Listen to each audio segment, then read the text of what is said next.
Un matin, comme tous les autres, je décide de me réveiller en allant sur TikTok. Mauvaise habitude d'ailleurs, ne le faites pas. Et je tombe sur une certaine vidéo d'un certain Yann Moix ou Yann Moi, je sais pas comment on dit. J'appelle tout adulte de plus de 25 ans qui joue à ça un demeuré. Je n'ai aucun respect pour les adultes qui jouent aux jeux vidéo. Aucun respect. Je vais encore avoir des menaces sur Internet. Aucun respect. Je le confirme. Il y a des choses plus intelligentes à faire, les gars, que d'aller se souiller le cerveau et insulter sa propre intelligence et son être même, que d'aller sur des écrans jouer à des singes, des bananes et des serial killers. Non, mais si ça va des singes et des bananes, non, ça va, ça fait du bien. C'est un terme générique pour dire que même si c'est des jeux de guerre, des trucs de serial killers, vous êtes des abrutis. Vous comprenez ça? Et c'est là que je me suis dit...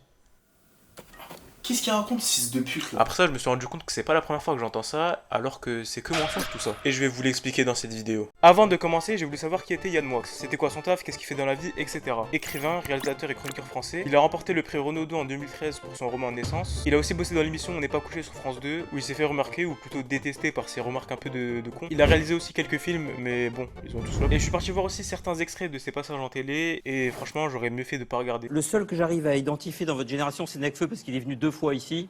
Qui a un chapeau au lieu d'un bonnet. Vous, c'est le bonnet au lieu du chapeau. Mais c'était comme moi, au début, je croyais que j'allais voir Zemmour, au final. Voilà, c'est ça. Je trouve que d'abord Gérard Depardieu est un immense comédien. Non mais bien sûr, et moi je suis un immense écrivain, donc vous voyez bien aussi le point commun qu'il y a. C'est des femmes abîmées, c'est des femmes qui ressentent rien, donc il faut cogner. Je connaissais les tours de cochonne, mais pas les cochonnes de tours. Elle est très jolie. Oui. T'as vu? Oui. Le vrai de claquet. Il est bon le vrai de claquet. Et aussi petite parenthèse, apparemment il a fait un livre ou un film, j'ai pas vu, je sais pas c'est quoi, où il raconte son enfance et apparemment il a vécu une enfance difficile. Et je sais pas si c'était quelques mois après, quelques semaines après, mais son propre frère il a balance que c'était faux. Donc il s'est inventé une enfance difficile, il se trouve du cul. Imagine tellement t'es un détraqué, tellement on veut pas de toi frère, ta propre famille elle te rejette. Franchement moi j'ai l'impression que c'est comme beaucoup de vieux, dès que quelqu'un apporte quelque chose de nouveau, bah il aime pas, parce que c'est pas lui qui l'a apporté cette chose là. Enfin moi c'est ce que j'ai ressenti en tout cas, je sais pas, vous de me dire. Avant de continuer, il faut que je vous mette un peu dans le contexte. Tout part d'une affaire qui s'est passée il y a pas très longtemps, où un certain adolescent nommé Owen aurait tué une fille à cause d'une partie de Fortnite. C'est pas débile. Et bien sûr les médias d'information ils se sont jetés dessus. Des jeux vidéo. Aux jeux vidéo. Du jeu vidéo. Des jeux vidéo. Et voilà que notre cher Yann décide de taper gratuitement lui aussi sur les jeux vidéo. Déjà en fait je sais même pas pourquoi ils mettent encore Yann Moix sur les plateaux télé. Il a dit des dingueries frère et là on le laisse normal, tranquille. Bon, après de toute façon tu me diras frère à la télé aujourd'hui frère il y a tellement détraqué, Cyril Hanouna, tout ça frère c'est... Je suis désolé mais moi je trouve ça un peu trop débile. J'ai une forte impression que genre ça serait un autre prénom que Owen. Bah je pense pas que le jeu vidéo serait mentionné dans l'affaire. Mais bon ça encore c'est un autre débat, on va pas rentrer dedans. Je pense qu'on... Voilà, certains... Bah apparemment si on a 25 ans et qu'on joue à des jeux vidéo, on est un demeuré. Didou qui vient de faire un CSC monstrueux. Parce que genre lui-même c'est un détraqué. Et aussi d'un autre côté, des détraqués il y en a partout. Dans le sport il y a des détraqués, dans la télé il y a des détraqués, dans la politique il y a des détraqués frère. Il y a des demeurés partout mon frère. Surtout que toi-même t'es un demeuré. J'étais une injure, je serais fille de pute. Bah remets-toi en question. Il a aussi dit qu'il a aucun respect pour les gens qui jouent aux jeux vidéo. Mais tranquille frère, regarde-le, ton respect on le veut pas hein. Bon il a aussi dit un truc qu'on entend toujours limite ça y est, on en peut plus. Il y a des choses plus intelligentes qu'à faire que jouer à des jeux vidéo. Oh il y a des choses plus intelligentes qu'à faire partout. Surtout si c'est pour lire tes livres qui sont notés comme de la merde. Même mes vidéos elles font plus de stats frère. Et je suis désolé mais énormément de jeux ne rendent pas débiles. Genre moi il y a des jeux ils m'ont pété le crâne. Déjà visuellement par leur beauté et aussi tactiquement, techniquement tu vois fallait vraiment l'avoir tu vois. Par exemple on va prendre l'exemple de God of War. Déjà God of War visuellement il tabasse. Et aussi il faut avoir la tactique, la technique, quelle arme il faut utiliser pour ce type d'ennemi là, quelle arme il faut utiliser pour passer un obstacle là, est-ce qu'il faut que j'appelle le Artrius.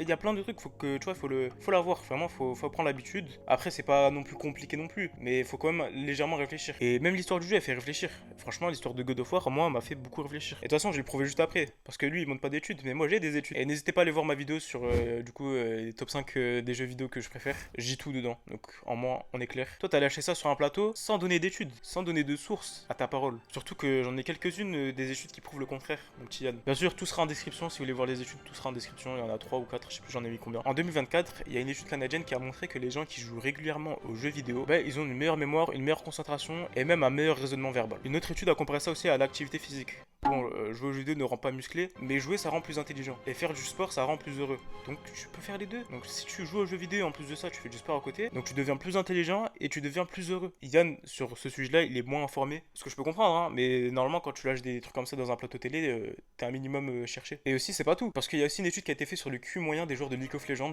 et franchement j'ai été choqué parce qu'ils ont un QI de plus de 120 et c'est au-dessus de la moyenne nationale. Donc non, les joueurs forcément ne sont pas débiles. Bah encore une fois dans la carrière de Yann Moix, il s'est juste fait passer pour un trou du cul et prouve juste qu'il a rien compris aux jeux vidéo. Et je pense qu'il n'y a pas que Yann Moix qui pensait ça des jeux vidéo malheureusement, il y en a beaucoup je pense. Et c'est pour ça que la suite de cette vidéo sera dédiée à qu'est-ce que c'est réellement le jeu vidéo.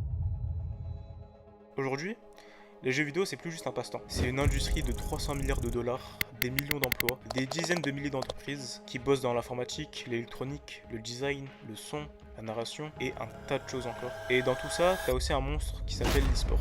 Compétition mondiale, stade rempli, des sponsors, des droits de diffusion, des maillots. En 2024, l'e-sport a généré 1,6 milliard de dollars. Et c'est encore rien comparé aux prochaines années. Mais au-delà des chiffres, pour beaucoup de gens, les jeux vidéo c'est un refuge. Un moment à eux. Un endroit pour déconnecter, partager, créer. C'est là qu'on retrouve nos potes après les cours. Des œuvres comme The Last of Us, God of War, Red Dead. En fait, c'est pas juste du jeu, c'est du cinéma interactif. C'est vraiment de l'émotion pure. C'est de l'art numérique. Moi perso, je préfère vivre une histoire en incarnant le personnage principal que rester devant un texte. Surtout si c'est pour lire un livre éclaté d'un certain Yann. Mais attention, je dis pas que lire c'est nul. Il y a des livres bien sûr qui sont incroyables. Lire c'est une passion aussi. Juste pas les tiens. Et si demain on coupait les jeux vidéo du monde, ça serait pas que quelques jeux qu'on supprime. Ça serait un effondrement culturel, économique, pédagogique, psychologique. Dis-toi qu'il y a même des jeux qui sont utilisés en thérapie, en formation, en éducation. Certes, ce qu'on souligne souvent c'est la dépendance aux jeux vidéo, mais c'est pas propre aux jeux vidéo. Par exemple, être dépendant à l'école aussi c'est pas bon. Être dépendant à la bouffe aussi c'est pas bon. Être dépendant au travail c'est pas bon aussi. Donc en soi c'est aussi partout qu'il y a de la dépendance. Donc non, il a pas tué la fillette à cause d'une partie de Fortnite, il a tué parce que c'est juste un gros psychopathe. Surtout que je crois en plus on l'a laissé en liberté, je suis pas sûr.